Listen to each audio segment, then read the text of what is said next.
கர்நாடக வாழும் காங்கிரஸ் கட்சி வந்து பார்த்தீங்கன்னா, அங்கே வந்து அங்கன்வாடி பள்ளியில் பணிபுரிபவர்களுக்கு வந்து உருது மொழி தெரிஞ்சிருக்கணுமா.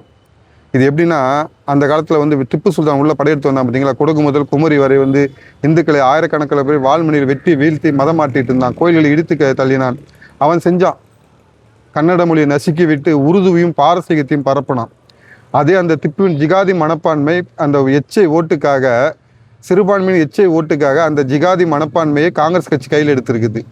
தமிழ்நாட்டில் திராவிட மாடல் என்பது அதே திப்பு சுல்தானின் ஜிகாதி மனப்பான்மை. எப்படி அவன் கோயில் இடிச்சானோ, கோயில் இடித்து மதமாற்றத்துக்கு உறுதுணையாக இருந்தானோ, திப்பு சுல்தான் ஜிகாதி மனப்பான்மை திராவிட மாடல் ஆட்சின்ற முறையில் இங்கே பண்ணிட்டு இருக்காங்க. அதே இது அங்கேயும் பண்ணிட்டு இருக்காங்க.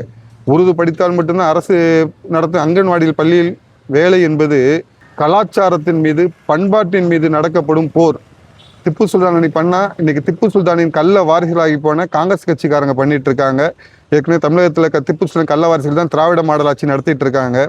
இவங்களுக்குலாம் வந்து பார்த்தீங்கன்னா, இந்து கோயிலை கண்டா பிடிக்காது, இந்து மதத்தை கண்டா பிடிக்காது, தாய்மொழியை கண்டா பிடிக்காது. அதே தான் கன்னடத்துலையும் அதுதான் நடந்துருக்கு, கர்நாடகாலையும் அதான் நடந்திருக்கு. தாய்மொழியை கண்டா பிடிக்காது. அந்நிய அரேபிய மொழியான உருது பிடிக்கும், அரேபிய பாரசீகம் பிடிக்கும். நம்ம தமிழ்நாட்டிலையும் பார்த்துருப்போம், அன்பில் பொய்யாமொழி வந்து பார்த்தீங்கன்னா உருதுல ஒரு பேர் எழுதி மகிழ்ந்ததெல்லாம் பார்த்துருப்போம். ஆனால் இந்தி மட்டும் கேட்டால் மட்டும் இந்தி தெரியாது போடாம்பாங்க.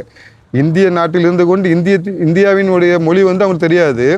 ஆனால் அரேபியனுடைய உருது மொழி மட்டும் வேணும் அவங்களுக்கு.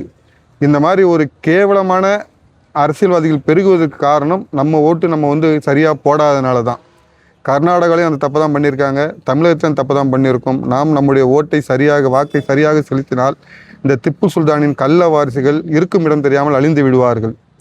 ஏன்னா இவங்களோட நேரடி வாரிசுகள் ஆப்கானிஸ்தான்லேயும் அமெரிக்கா இவருடைய திப்பு சுல்தான் நேரடி வாரிசுகள் ஆப்கானிஸ்தான்லையும் பாகிஸ்தான்லையும் பங்களாதேஷ்லையும் இருக்காங்க. இவங்களுடைய கள்ள வாரிசுகள் மேற்கு வங்காளத்திலும் தமிழகத்திலும் கர்நாடகாவிலும் இருக்கிறாங்க.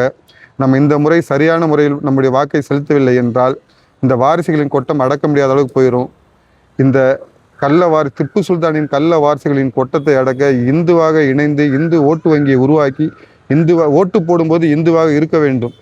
ஏன்னா கிறிஸ்தவன் ஓட்டு போடும் கிறிஸ்தவனாக இருக்கான், முஸ்லீம் ஓட்டு போடும் முஸ்லீமாக இருக்கான். அதனால தான் இவங்க வந்து அதனால தான் இவங்க வந்து திப்பு சுல்தானின் வாரிசுகளாக மாறிட்டு இருக்காங்க. நாம் வீர சிவாஜியின் வாரிசுகளாக, வேலு நாச்சியாரின் வாரிசுகளாக வீறு கொண்டு எழுவோம். இந்த திப்பு சுல்தானின் கள்ள வாரிசுகளை ஓட விரட்டி அடிப்போம்.